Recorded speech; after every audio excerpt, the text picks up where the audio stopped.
Պարոն Հովհաննիսյան, Հայաստանն ու Ադրբեջանը հայտարարեցին համաձայնագրի համաձայնեցման մասին, բայց այս պահին Բաքուն շարունակում է նախապայմանների այսպես լեզվով խոսել, Հայաստանն այս պահին ինչպես է պատկերացնում process-ի շարունակականությունը։ Փակուղի չի արդյոք Բաքվի այս պահանջները եւ Հայաստանի այս արձագանքը փակուղային չի իրավիճակը եւ եթե ոչ, ապա ինչպես է շարունակվելու process-ը։ Դեք ցավոք անցյալից էլ պետք է ասեմ, միշտ որ ունեցել ենք մի քայլ առաջ, միշտ այն կողմից եղել է բարդություններ, պրովոկացիաներ, երբեմն դիպվում էր երկու քայլ հետ եւ այլն։ Այսինքն նոր գործելա ոչ չէ սա։ Մյուս կողմից նայենք արձագանքներին։ Այժմ արդեն 58 երկիր ողջունեցին այդ գործընթացը, շատերը նշեցին Հայաստանի կարևոր դերը այս հարցում եւ 10 միջազգային կազմակերպություններ։ Մենք նաեւ հայտարարեցինք, որ պատրաստ ենք այժմ քննարկել ստորագրման շուրջ կապված բոլոր գործընթացները։ Այդ հայտարարությանը դեռևս չկար արձագանք, սակայն հայտարարությունները նոր են արվել, գիտեք, որ անմիջապես բարդ էր պատկերացնել ակտիվ գործողություններ։ Շարունակում ենք հայության օրակարգը, շարունակում ենք աշխատել մեր գործընկերների հետ միջազգային ասպարեզում այդ ուղղությամբ։ Բայց պարոն Հովհաննիսյան, այս վերջի շրջանում տպավորություն է ամեն դեպքում, որ Ադրբեջանը ավելի այսպես ագրեսիվ կեցվածքով է հանդես գալիս, եթե հաշվի առնենք հրադադարի խախտման մասին, այսպես հայտարարությունները եւ ասում են, որ սա ինչով է պայմանավորված։ Այսինքն իրենք փոխում են իրենց այն ուղղությունը այդ խաղաղության գնալու, թե ինչով կպայմանավորենք։ Որպես ճնշման գործիք են օգտագործում։ Գիտեք, նույնպես նոր գործելա ոչ չէ։ Գիտեք, միշտ թե անցած տարի, նախանցած տարի եւ այլն բազմաթիվ էին նման հայտարարություններ, որ Հայաստանը խախտում է զինադադարը, ինչ որ գործողություններ է կատարում։ Հիմա իհարկե ունենք շատ կարևոր գործիք, դա դիտորդներն են, որոնք արձագանքեցին, տեսակ թե այս դեպքում թե նախկինում եւ միջազգային հանրությունը լավ դիտարկում է, որ նման կեղծ հայտարարությունները չեն նպաստում որևէ դերական գործընթացի։ Դիտորդները ինչ կլինեն, եթե սահմանից հետ քաշվեն, ունի արդեն Հայաստանը սցենար։ Գիտեք, դեռ այս սցենարը ինձ թվում է քննարկելու կարիք չկա, պայմանագիրը նոր նշեցիք, որ այդքան էլ արագ չի շարժվում։ Այսինքն պայմանագիր ստորագրելուց, ռատիֆիկացնելուց այս մանդատը 2 տարով է։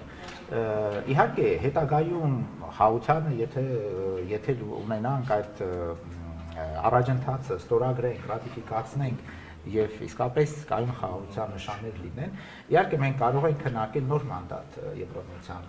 դիտորդների համար, պարտադիր չէ միայն սահմանափակվել սահմանագծով։ Այնտեղ մանդատում կա նաեւ այդ վստահության միջոցառումների ստեղծումը։ Այնտեղ Երևանի եւ Բաքվի միջեւ եւ Երևանի եւ Բաքվի եւ նաեւ տարբեր շրջաններում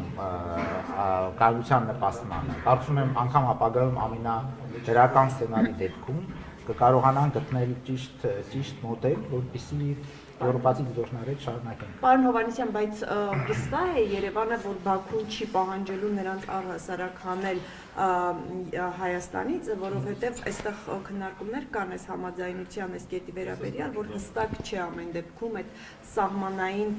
հատվածում չտեղակայելու մասին դրույթը եւ այս մասով ինչպես է Երևանը պատկերացնում, կա նման վստահություն, որ չի լինելու այդպիսի պահանջ Բաքվից։ Դեք այժմ ոչ մի բանի մեջ երևի ասպես լիարժեք վստահություն չեն կարող ունենալ, բայց եթե մենք խոսում ենք երրորդ կողմի ուժերի մասին, արդյոք եվրոպական դիտորդները հանդիսանում են ուժ։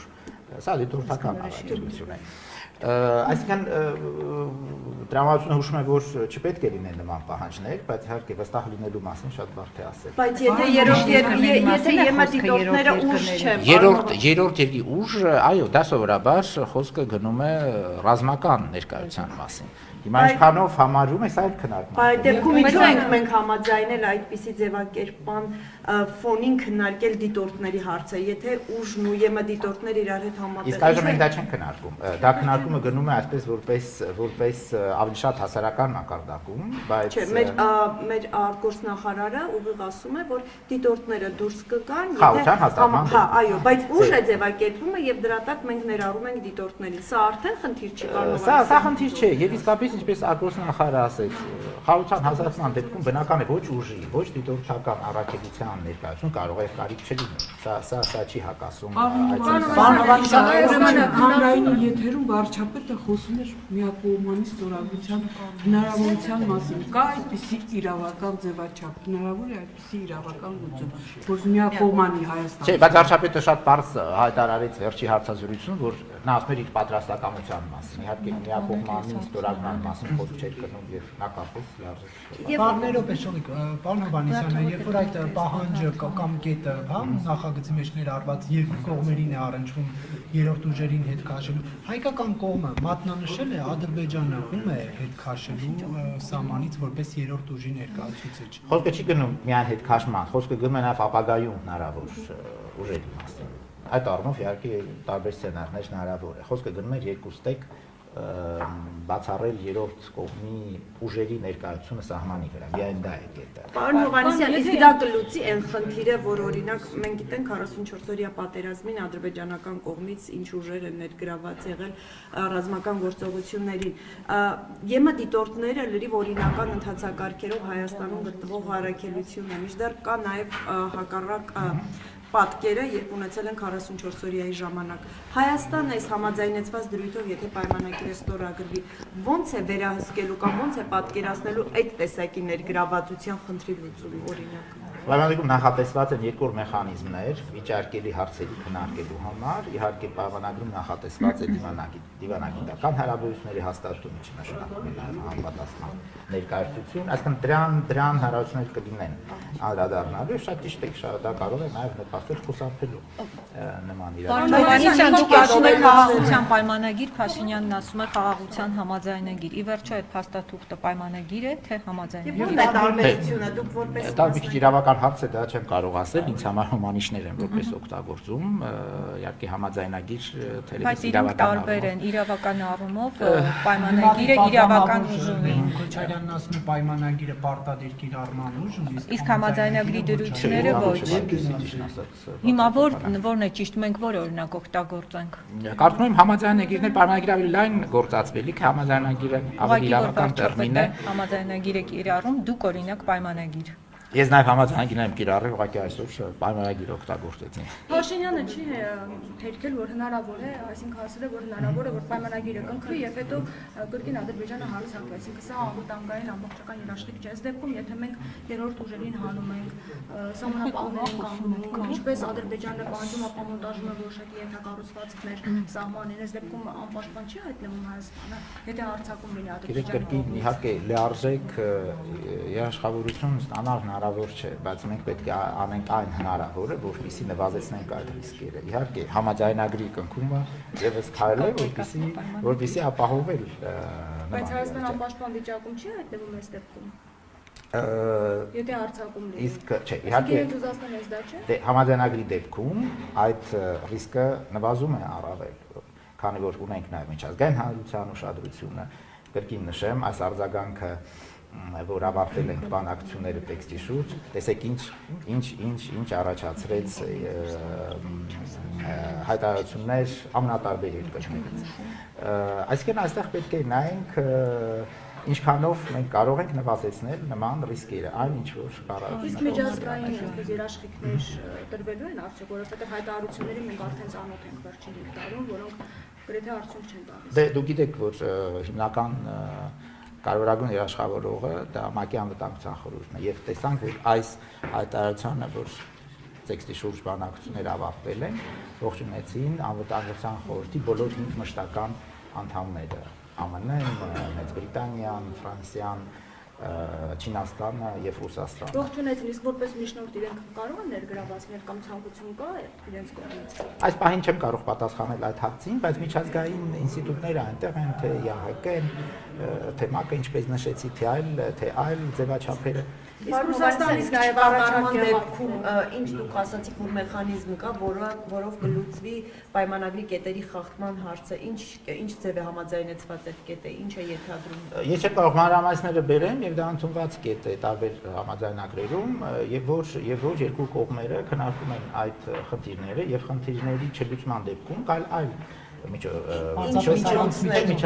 Ինչ միջոցներ, պարոն։ դա նոր նշեցի միջազգային կազմակերպություններն են, դատական հրճակներն եւ այլն, այսինքն դրա գործիքակազմը միշտ էլ մնում է յուրաքանչյուր կողմի օգտագործման նահատական տակ։ Պարոն Հովհաննիսյան, առաջարկ եղավ, որ կարող է ներգրավվածություն ունենալ, ԱԳՆ-ից կարող է ներկայացուցիչ գալ, ՀՀԿ Մինսկի խմբի համանախագահ կարող է գալ խաղաղության պայմանագրին, այսպես ներգրավվածություն ունենալու որպես միջնորդ քննարկել եք այս տարբերակը։ Միշտ էլ այդ հնարավորությունը կար, որ սա ներգրավված է նաև նախկինում, վերջերս ունեցել ենք խորհրդակցություններ ռուսական կողմի հետ, մենք բոլոր գործընկերների հետ, որոնք կարող են նպաստել այս գործընթացին, իհարկե արձագանքում ենք եւ քննարկում ենք։ 4 տարի անց պարզապես նոր տեղի ունեցավ այդ լայնամասշտաբ խորհրդակցությունները Ռուսաստանի Չէ, ավելի քիչ, 4 չէ, մոտ մի տարի ու կես ինչ չենք։ Հիմա այս առաջարկին ինչ եք պատասխան, Եվ պարոն Հովհաննիսյան։ կներես եւ ինչով է պայմանավորված, որ խորացված այդ խորհրդակցությունները տեղի են ունենում Հայաստանի եւ Ադրբեջանի, Ռուսաստանի միջեւ։ Արգոս նախարարների հանդիպումից հետո պայմանություն ձեռք բերվեց շարունակել խորհրդակցությունները եւ դա տեղի ունեցավ։ Իսկ այս հարցին դեռևս պատասխան չունեմ, ուղղակի կարող եմ ասել, որ մենք բոլոր գործընկերների հետ Կներեք, բայց փոփոխություն